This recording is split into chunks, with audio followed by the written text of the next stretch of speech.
ఈ వారం కర్కాటక రాశి వారి ఫలితాల్ని పరిశీలించి చూస్తే గురువు ఏకాదశంలో ఉన్నాడు, శని పంచమంలో ఉన్నాడు, అదే తీరుగా రాహు చతుర్థంలో ఉన్నాడు, కేతువు ఏకాదశంలో ఉన్నాడు. ఈ గ్రహ స్థితిని పరిశీలించి చూస్తే ఏదో ఆశించి భంగపడేటటువంటి విధానం.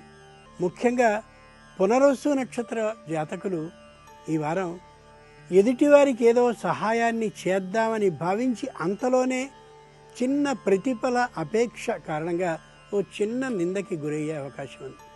పుష్యమి నక్షత్ర జాతకులకి భార్యాభర్తల మధ్య సయోధ్య లేని కారణంగా భార్య కొద్దిగా దూరంగా వెళ్ళే అవకాశం బాగా కనిపిస్తోంది.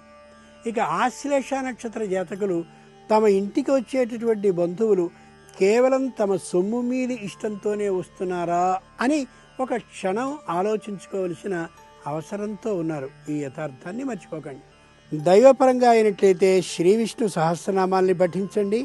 సేవాపరంగా అయినట్లయితే చక్కగా దేవ ఆలయాల్లో వృక్షాలని నాటండి.